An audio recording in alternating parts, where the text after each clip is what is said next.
Sir చెప్పండి, ఈ టైంలో ఒక వరద బాధితుడిగా మీకు గవర్నమెంట్ ఎటువంటి సహాయాన్ని అందించింది? గవర్నమెంట్ గురించి మీరు ఏం చెప్తారు? గవర్నమెంట్ చక్కగా చేస్తుందండి. అన్ని ఫుడ్ కానీ, పాలు కానీ, నీళ్లు కానీ అన్నీ చేస్తుంది. ఒక్కసారి అటు చూపించండి ఇండియన్ ఆయిల్ వైపు. నా పెళ్ళయ్యి 25 సంవత్సరాల క్రితం అక్కడ ఒక్క ఇల్లు కూడా లేదు. అలాంటిది ఈరోజు అక్కడ ఇల్లులు వచ్చేటప్పటికి బుడమేరు వాగు పొంగడానికి అటు నుంచి ప్రవహించడానికి ఏ వాటరు వెళ్ళట్లేదు. కాబట్టి ఈరోజు సింగనగరానికి ఈ గతి, ఈ పరిస్థితి పట్టింది. పోయిన 5 సంవత్సరాల్లో ఆ గవర్నమెంటు ఏదన్నా పని చేసి ఉన్నట్టయితే ఆ గవర్నమెంటు ఈరోజు ఈ స్థితికి తెలుగుదేశానికి కానీ, జనసేనకు కానీ, ఎవరికి ప్రకృతి వైఫల్యం ఇదంతా. మొత్తం చంద్రబాబు నాయుడు గారు ఈ టైంలో సీఎం చేస్తున్నారు, చాలా బాగా చేస్తున్నారండి. భగవంతుడు కనపడతాడో ఏమో తెలియదు కానీ చంద్రబాబు నాయుడు రూపంలో చక్కగా కనపడుతున్నాడండి. మాకు పాలు కానీ, నీళ్ళు కానీ, వాటర్ కానీ, బిస్కెట్లు కానీ, బ్రెడ్ కానీ, పులిహోర, పెరుగన్నం, బిర్యానీ అన్నీ సక్రంగా సకాలంలో అందిస్తున్నారు. కూరగాయలు అన్నీ కూడా గవర్నమెంట్ చెప్పిన రేట్లకి అమ్ముతున్నారా? తక్కువ రేట్లకి కూరగాయలు 10 రూపాయలు, 5 రూపాయలు అంటున్నారండి. నేను ఇంత మటుకు వెళ్ళి తెచ్చుకోలేదు, తీసుకోవాలా. Medicine ఇస్తున్నారంట government. మెడిసిన్స్ ఇచ్చారండి, దురదలు రాకోకుండా, ఇట్లా జ్వరాలు రాకుండా, జలుబు రాకుండా అంత చక్కగా ఇస్తున్నారు. ఒకవేళ ఈ టైంలో వేరే వాళ్ళు కానీ ముఖ్యమంత్రి ఉన్నట్టు ఎలా ఉండేది పరిస్థితి ఎలా ఉండేదో మనకు తెలియదు కదా. ఆయనలో ఉన్నప్పుడు పైన తిరిగే వాళ్ళకి ఏం తెలుస్తుంది, కింద తిరిగే వాళ్ళకి తెలుస్తుంది, పడే వాళ్ళకి తెలుస్తుంది ఆ బాధ ఏంటనేది. మరి బాబు గారు తిరుగుతున్నారంటారా? బాబు గారు సార్ నా 3వ రోజు తెల్లారుజామున 3:30కి సింగనగర్ వచ్చి అందరిని పరామర్శించారు. ఉన్న వాళ్ళకి తెలిసిద్ది, బయట ఉన్న వాళ్ళకి తెలిసిద్ది బాబు గారు వచ్చారా లేదనేది. ఓకే సార్, ఓకే సార్ చెప్పండి, ఇక్కడ ఈ యొక్క వరద విపత్తు సమయంలో ప్రభుత్వం ఈ సమయంలో మీ పట్ల ఎలా స్పందిస్తుంది? ఎటువంటి సహాయక కార్యక్రమాలు ఎలా చేస్తుంది మొత్తం గవర్నమెంట్ కూడా? సార్ ప్రభుత్వం నుంచి అన్నీ ఒకటే వస్తాయండి. ప్రతి ఒక్కటి ఇంట్లో పాల ప్యాకెట్ నుంచి కూరగాయల వరకు, పంచదార వరకు ప్రతి ఒక్కటి వస్తుంది సార్. ఏంటంటే మీరు చూస్తూ ఉన్నారు జనం ఎలా ఇబ్బంది పడుతున్నారు. జనానికి ఇబ్బంది పడకుండా గవర్నమెంట్ అనేది ప్రతి ఒక్కటి పనిచేస్తుంది, ప్రతి ఒక్కటి ఇస్తుంది. మన ఇక్కడ ఎమ్మెల్యే గారు చూసుకుంటే ట్రాక్టర్ వేసుకొచ్చి మరీ ఇస్తున్నారు. నేనైతే ఎప్పుడు చూడలేదు ఏ ఎమ్మెల్యే ఒక ట్రాక్టర్ వేసుకొని రావడం, ఒక సీఎం వచ్చి నీళ్ళల్లో తిరిగి చేయడం నేనైతే ఎక్కడ చూడలేదు సార్.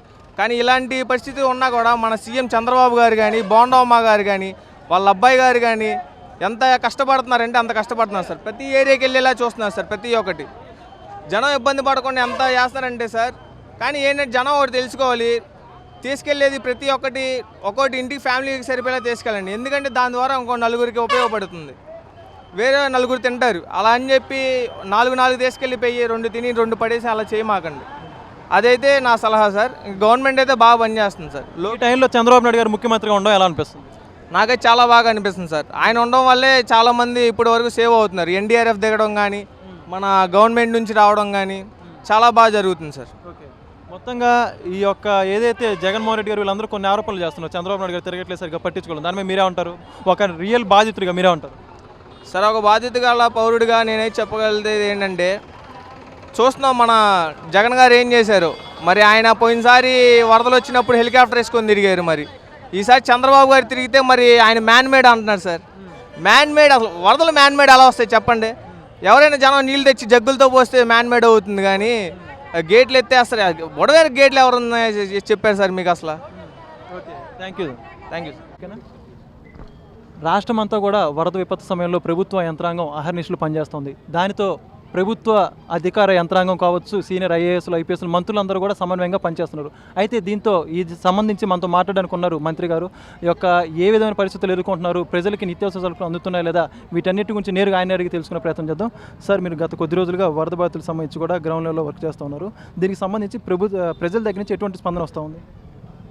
ప్రజలంటే మొదట్లో అందలేదనేది ఉంది. రోజు సీఎం గారు వచ్చారు, తర్వాత ఆహారం కావచ్చు, అదేవిధంగా భోజనం, నీళ్లు, పాలు బాగా ఇవ్వడం జరిగింది. అయితే కొన్ని ప్రాంతాలు ఇప్పుడు సీఎం గారు వచ్చిన తర్వాత ఇంటింటికి అందలేదండి, బయట నుంచి ఇవ్వడం జరిగింది. కొంతమందికి అసౌకర్యం జరిగిందని చెప్పారు. ఇప్పుడు సీఎం గారు గట్టిగా అందరికీ అందించే విధంగా చేయమన్నారు. ఓవరాల్గా అయితే మాత్రం పబ్లిక్లో మాత్రం బాగా వచ్చాయి అనేది సాటిస్ఫాక్షన్ ఎక్స్ప్రెస్ చేశారు. ఈరోజు నీళ్లు కూడా నిన్న ఏదైతే బుడమేరు గండిని పూడ్చిన తర్వాత 2 అడుగుల లోతు నీళ్లు తగ్గాయి. ఇంకా రేపు సాయంత్రానికి నీళ్లు పూర్తిగా తగ్గుతాయి అనుకున్నారు. ఇవన్నీ కూడా క్లీనింగ్ కూడా చేపడతామని చెప్పడం జరిగింది. దీంతోపాటు మనకి ఎవరికైతే ఆటోలు పాడైనా బైకులు పాడైనా ప్రభుత్వమే వాడికి చెల్లిస్తుందని చేపిస్తుంది ఉచితంగా అని చెప్పడం జరిగింది. తోపుడు బళ్ళు ఇటువంటి స్ట్రీట్ వెండర్స్కి కూడా పోయిన వాటిని కూడా ప్రభుత్వం ఇస్తుందని భరోసాని కలిగించడం జరిగింది. సో ఈ కష్టకాలంలో రాజకీయ పార్టీలన్నీ ఏకతాటి మీదకి వచ్చేసి ప్రజలకి అండగా నిలబడాల్సింది, కొంతమంది రాజకీయ బురద జల్లుతూ ఉన్నారు. దీని గురించి మీరే ఉంటారు? రాజకీయ అన్నీ ఉన్నాయండి. ఒక మాజీ ముఖ్యమంత్రి మాత్రం ఏదేదో మాట్లాడుతూ ఉన్నాడు. అది లండన్ వెళ్తాడు అనుకున్నారు, మొన్న లండన్ ఆగిపోయింది. కారణం ఏంటంటే ఆయన పాస్పోర్ట్ రద్దు అయింది, పాస్పోర్ట్ కోసం దరఖాస్తు చేసుకుంటే అది అటువంటి పరిస్థితి. ఆయన ఇంకేం మాట్లాడు ఖాళీగా ఉన్నాడు. ఒక్కసారి వచ్చాడు, 2 సార్లు వచ్చాడు, మళ్ళీ వచ్చాడా అంటే వెళ్ళిపోతున్నాడు అని అనుకుంటే ఆ రోజు నైట్ అయిపోయింది అనుకుంటే ఆ వచ్చాడు. ఈరోజు రకరకాలుగా మాట్లాడుతుంది. నేను చూస్తుంటే ఆ గేట్లకు పడవలు కొట్టింది కూడా కుట్ర. నేను ఆ రోజే చెప్పాను, మాట్లాడాను కుట్ర అని. ఈరోజు కుట్ర అనేది నిర్ధారణ అవుతూ ఉంది. ఇటువంటి కుట్ర చేస్తా ప్రజలను భయభ్రాంతులు చేస్తూ ఉన్నారు. చేతనైతే క్షేత్రంలోకి రండి, చేయండి, సలహాలు ఇవ్వండి, అంతేగాని రాజకీయాలు చేస్తూ రెచ్చగొట్టదు. ప్రజలేం అమాయకులు కాదు. చాలా కాలం మీరు సోషల్ మీడియాలో పోస్టులు పెట్టినా అయిపెట్టినా రోడ్డు ఎక్కకుండా భయపెట్టినా ఒక అద్భుతమైనటువంటి ప్రజా తీర్పు ఇచ్చారు. రేపు కూడా మీ దాన్ని పట్టించుకోవడం లేదు అనే విషయాన్ని గమనించుకోండి. అంతేగాని నీకు అంత చిత్తశుద్ధి ఉంటే 8 రోజుల్లో ఎందుకు రాలేదు, 2 సార్లు ఎందుకు వచ్చావు? తర్వాత నేను ₹1,00,00,000 ప్రకటించారంటాడు, మీ వాళ్ళు ఇంకో కోటి అంటారు. ఈ ₹1,00,00,000 ఏం చేస్తున్నారు? ఒక మాట అనేసి మీడియాలో చెప్తున్నారు, కానీ మీరు ఏం చేశారనేది కూడా చూడాలని తెలియాలి. నీ బాధ్యతగా ప్రవర్తించు. నీకు ప్రతిపక్ష హోదా కూడా ఇవ్వాల, దానికోసం పోరాటం చేసుకుంటున్నాడు నువ్వు. ఈ మీద ప్రజల మీద ప్రేమ ఉంటే, చిత్తశుద్ధి ఉంటే ఇటువంటి తప్పుడు ప్రచారాలు మానుకోమని హితవు చెప్తున్నాను. సార్, చివరిగా బాబు గారితో పాటు మంత్రులు వీళ్ళందరూ కూడా పనిచేస్తున్నారు. ఒక దగ్గర నుంచి చూసినటువంటి వ్యక్తిగా బాబు గారు పనిచేసే విధానం గురించి మీ అభిప్రాయం ఉంటారు? బాబు గారి గురించి ఆంధ్రప్రదేశ్ రాష్ట్రంలో ప్రతి ఒక్కరు తెలుసు. ఈరోజు కొత్తగా చాలామంది ఏదో అంటున్నారు, ఏదో ఇల్లని బుడమేరని, అందుకని కృష్ణా మన కలెక్టరేట్లోకి వచ్చారని. మరి హుద్హుద్ తుఫాన్ అప్పుడు కూడా బస్సులోనే ఉండి అక్కడ పూర్తి చేసి దాన్ని గాడిని పెట్టారు అక్కడ వైజాగ్ సిటీని. ఈరోజు ఇక్కడ చేస్తున్నారు. అంటే ఒక డిజాస్టర్ మేనేజ్మెంట్ అనేది చంద్రబాబు నాయుడు గారి భారతదేశంలో చేస్తారంటే అటుపక్క ఉన్నటువంటి వ్యక్తులే విద్యావంతులు కూడా మాట్లాడేస్తున్నారు, కామెంట్ చేస్తున్నారు. దేనికి ఒప్పుకోవాలి? డిజాస్టర్లో చంద్రబాబు నాయుడు గారి లాగా చేయగలిగిన వ్యక్తి ఎవరు లేరు అని అన్నారు. ఆయన చిత్తశుద్ధి, అంకిత భావం. ఈరోజు 8 రోజుల నుంచి ఇక్కడ అధికారులు అందరూ పనిచేస్తూ ఉన్నారు. అది ఆహారాలు అన్నీ అందిస్తున్నారు, మెడికల్ క్యాంపులు నడుస్తూ ఉన్నాయి. ఎవరికి ఏ ఇబ్బంది జరగకుండా అన్ని చాలా వరకు నగరంలో వాటర్ దగ్గర ప్రదేశాలన్నీ కూడా ఫైర్ ఇంజిన్లతో కాలువలు, రోడ్లు, ఇల్లు కడుగుతూ ఉన్నారు. వాళ్ళకి నిత్యావసర పంపిణీ జరుగుతుంది. ఈ ప్రాంతంలో నీళ్లు ఉన్నాయి కానీ నిత్యావసర ఇంకా పంపలేదు. ఇంకో విషయం ఏంటంటే ఆకుకూరలు ₹5-6 ఉన్నా కానీ ₹2 ఇవ్వమన్నారు. ₹10 ఉన్నటువంటి కూరగాయలు ₹5 ఇవ్వమన్నారు. ₹20 పైన విలువ ఏదైనా కానీ ₹10 ఇవ్వమని చెప్పారు. ఇందాక కూడా ఇంకా తక్కువకి ఏమైనా ఇవ్వగలమని చూడమంటున్నారు సార్. అదేవిధంగా ఉదారంగా చేస్తున్నారు. నిన్న ఒక చోట వేరే ప్రాంతం వాళ్ళు ఇస్తారంటే వాళ్ళకి ఎవరికైనా కానీ ఉదారంగా చేయండి, మనం ఆడుకోవాల్సిన అవసరం ఉందన్నారు. ఇందాక కూడా స్పీచ్లో చెప్తున్నారు, నాకు భగవంతుడి శక్తి ఇచ్చారు, అప్పటికి సరిపోనందు ఇంకా నేను వెనక ముందు మీకు చేస్తాను, అర్థం చేసుకొని మీకు అన్ని విషయాలు అందగా ఉంటానని చెప్పి భరోసా ఇచ్చారు. ఒకసారి నీళ్లలో జేసీబీ 22 కిలోమీటర్లు, ఈరోజు జేసీబీ మీద వచ్చాడు. ఆయన చెప్పాడు, ఒక ఆయన మేము కలెక్టర్లకు ఆర్డర్ ఇస్తాం, వారం రోజుల్లో చేస్తే సరే నేను వచ్చి చూస్తానని చెప్పాను. అట్లా కలెక్టర్లకు ఆర్డర్లు ఇచ్చారు. వాళ్ళతో టీం వర్క్, నాతో పాటు మీతో పాటు నేనని పరిగిస్తున్నాడు, పని చేస్తున్నాడు. అంతేగాని నేను ఆర్డర్ వేసాను వారం తర్వాత వచ్చి చూస్తానని చెప్పట్లా. దగ్గరుండి సమన్వయంతో పని చేసుకున్నాడు.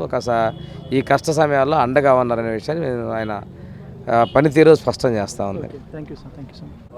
చూస్తూ ఉంటే ఆ రోజు 4 అడుగుల లోతులో ఉన్నప్పుడు ఈ బృందాల ద్వారా వచ్చిన తర్వాత పడవల్లో తీసుకెళ్ళిపోయి భోజనాలు అందివ్వడం, అదేవిధంగా బాగలేనటువంటి వాళ్ళని గర్భవతుల్ని వృద్ధులను తీసుకురావడం, రెండోది సాహసోపేతమైన తీసుకురావడం, అదేవిధంగా ఎక్కడైతే భోజనాలు లేదని చిన్నపిల్లలు ఉంటే వాళ్ళని తీసుకురావడం, ఇవన్నీ చేసినందుకు ఆంధ్రప్రదేశ్ ప్రభుత్వం మనస్ఫూర్తిగా నేను వాళ్ళకు అభినందనలు తెలియజేస్తున్నాను. రెండోది ఇప్పుడు కూడా ముఖ్యమంత్రి గారు వీరి సేవలందరినీ కూడా అభినందించారు. ఈరోజు నీళ్లు తగ్గినా కానీ వీళ్ళ ఇంకా రిస్క్ ఉంది. వీరిని చాలామంది పాపం సిక్ అయ్యారు, మెడికల్ టీం దగ్గరకు వచ్చేసి ట్రీట్మెంట్ కూడా తీసుకున్నారు. వీళ్ళు కూడా బృందాల వారీగా చేస్తున్న సేవలు నేను కొనియాడుతూ ఉన్నాను. మీ అందరూ కూడా అభినందనలు తెలియజేస్తాను.